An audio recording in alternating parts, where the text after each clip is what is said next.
Hello दोस्तों, आप सभी का स्वागत है हमारे YouTube चैनल कविंदर भैया पर। आज के इस वीडियो में कक्षा 7 के दीक्षा हिंदी यूपी बोर्ड के पाठ 3 को पढ़ेंगे। पाठ का नाम है वीरों का कैसा हो वसंत। इस पाठ के संदर्भ, प्रसंग और व्याख्या को इस वीडियो में देखने वाले हैं। तो देखिए, दिया हुआ है, सबसे पहले पंक्ति दी हुई है, आ रही हिमाचल से पुकार है उदती गरजता वार वार, प्राची पश्चिम भू नभ अपार, सब पूछ रहे दिग दिगंत वीरों का कैसा हो वसंत। तो देखिए, संदर्भ कैसे लिखेंगे। प्रस्तुत पंक्तियां हमारी पाठ्य पुस्तक दीक्षा के वीरों का कैसा हो वसंत नामक कविता से ली गई है, जिसकी कवित्री सुभद्रा कुमारी चौहान है। ठीक है, तो सबसे पहले इसमें पुस्तक का नाम और पाठ के नाम को लिखना है और इस पाठ के लेखक, रचयिता या फिर कवित्री कौन है ये पता होना चाहिए। तो ठीक है, लिख सकते हैं इस प्रकार से। प्रस्तुत पंक्तियां हमारी पाठ्य पुस्तक दीक्षा के वीरों का कैसा हो वसंत नामक पाठ से या कविता से ली गई है, जिसकी कवित्री सुभद्रा कुमारी चौहान है। देखिए, प्रसंग किस प्रकार से लिखेंगे। प्रसंग में लिखेंगे कि इस कविता में कवित्री ने प्रश्न किया है कि वीरों का वसंत कैसा हो। व्याख्या हो जाएगा इसका, हिमाचल पुकार रहा है, उधरती बार बार गरज रहा है, पूर्व पश्चिम उत्तर दक्षिण समेत 10 दिशाएं यही प्रश्न कर रही है कि वीरों का वसंत कैसा होना चाहिए। आगे देखिए, पंक्ति दिया है, फूली सरसों ने दिया रंग, मधु लेकर आ पहुंचा अनंग, वसु वसुधा पुलकित अंग अंग, है वीर वेश में किंतु कंत, वीरों का कैसा हो वसंत। इसका संदर्भ वही लिखेंगे, किताब का नाम और पाठ का नाम और उसके लेखक, रचयिता के नाम को लिखना होता है। ठीक है, तो प्रस्तुत पंक्तियां हमारी पाठ्य पुस्तक दीक्षा के वीरों का कैसा हो वसंत नामक पाठ से ली गई है। इसके कवित्री सुभद्रा कुमारी चौहान है। प्रसंग हो जाएगा, इस कविता में कवित्री ने प्रश्न किया है कि वीरों का वसंत कैसा हो। ठीक है, पंक्ति में जो बात कही होती है उसको प्रसंग में लिखते हैं और पंक्ति के बारे में जो भी होता है, जैसे कि पाठ का नाम, कविता, ठीक है, उसके रचयिता, उसको लिखना होता है संदर्भ में। व्याख्या में अर्थ लिखते हैं। तो देखिए, व्याख्या कैसे लिखेंगे।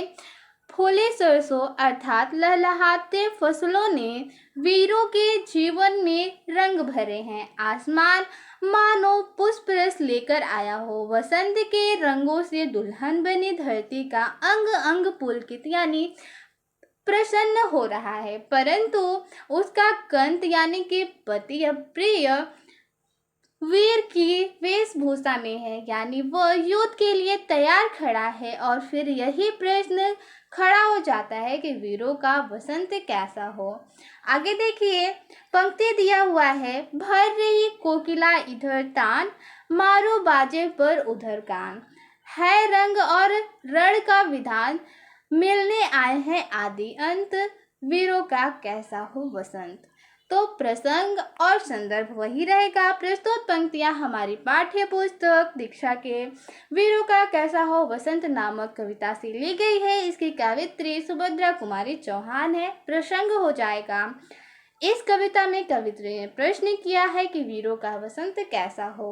व्याख्या लिखेंगे, कवित्री कहती है कि वीरों के जीवन में वसंत तभी आएगा जब वे शांति से अपने अपनों के साथ खुशियां मना पाएंगे, अन्यथा उनका वसंत तो युद्ध की तैयारी में ही बीत जाता है। वसंत में कोयल कूकती है तो युद्ध के मैदान में बाजे गाजे नगाड़े बजते हैं। वीरों के लिए रंग और रण का विधान कुछ इसी तरह का है।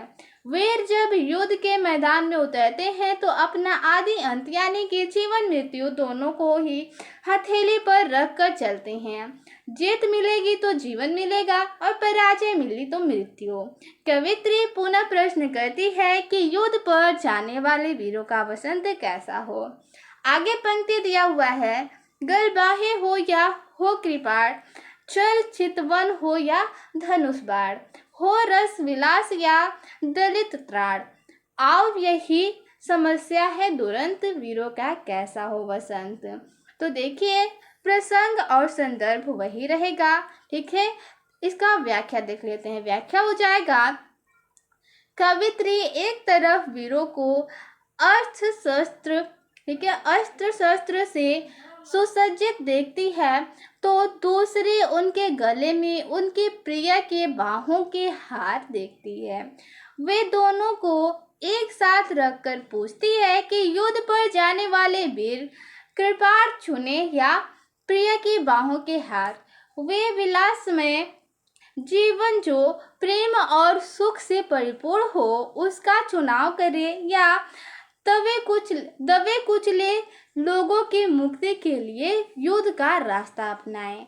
सबसे प्रबल और गंभीर समस्या तो यही है कि इन सब सुख दुख के बीच इनका वसंत कैसा हो।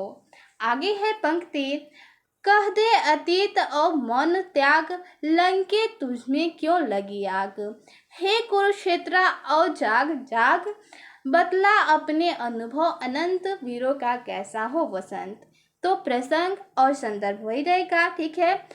इसमें व्याख्या हमेशा अलग रहता है, तो व्याख्या कैसे लिखेंगे। कवित्री कहती है या कवित्री चाहती है कि देशवासियों को युद्ध की सच्चाई ज्ञात हो, अतः अतीत को अपनी चुप्पी तोड़ने के लिए कहती है। युद्ध क्यों होते हैं, उससे किसी का कभी भला नहीं होता। जीतने वाला हारने वाला दोनों ही खाली हाथ रह जाते हैं। लंका में आग क्यों लगी थी, इस प्रश्न पर विचार करना चाहिए। कुरुक्षेत्र को जागने के लिए कहा जा रहा है ताकि वह अपने अनंत अनुभव को बताकर दुनिया को युद्ध के संकट से बचा सके।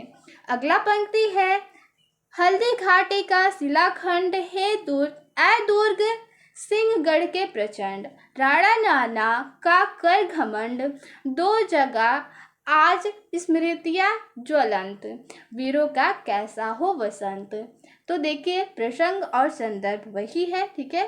प्रसंग हमेशा वही रहेगा क्योंकि पाठ भी वही है, किताब भी वही है और उस पाठ के रचयिता या लेखक भी वही है। तो देखिए प्रसंग वही रहेगा, ठीक है। इस कविता में या इस पंक्ति में कवित्री ने प्रश्न किया है कि वीरों का वसंत कैसा हो। व्याख्या हो जाएगा, कवित्री चाहती है कि युद्ध और वीरता को मिसाल बने, युद्ध और वीरता की मिसाल बने हल्दी घाटी और सिंहगढ़ के किले जैसे स्थलों से आह्वान किया जाए और देश के गौरव महाराणा प्रताप, नाना साहब आदि वीरों की ज्वलंत स्मृतियों को फिर से जगा दिया जाए ताकि देश के नौजवानों में अपने देश पर कुर्बान होने का नया जोश पैदा हो। आखिर वीरों के वसंत कैसा हो, क्या युद्ध भूमि में शहीद हो जाना ही उनका वसंत है? नहीं। इसलिए कवित्री अतीत से घटित युद्ध के कड़े सच को बताते हुए वर्तमान में नरसंहार को रोकना चाहती है। आगे है, भूषण अथवा कवि छंद नहीं, बिजली भर दे वह छंद नहीं, है कमल बंधी स्वछंद नहीं, फिर हमें बतावे कौन हंत, वीरों का कैसा हो वसंत। तो देखिए संदर्भ और प्रसंग फिर से वही रहेगा क्योंकि इस पंक्ति में भी कवित्री प्रश्न ही कर रही है और संदर्भ में पाठ, कविता का नाम और किताब भी वही है। तो देखिए केवल इसमें व्याख्या बदलेगा। कवित्री दुख प्रकट करते हुए कहती है कि आज भूषण और चंद जैसे कवि नहीं रहे जो छंदों में जान डाल सके। आज कवियों की कलम स्वच्छंद नहीं है बल्कि अंग्रेज शासकों के गुलाम है, इसलिए खुलकर अपने विचार अभिव्यक्त नहीं कर पाती। फिर हमें कौन आकर बताएगा कि वीरों का वसंत कैसा हो। तो देखिए हमने इसमें प्रसंग और व्याख्या को जाना इस पाठ के। तो मिलते हैं अगले वीडियो में। धन्यवाद।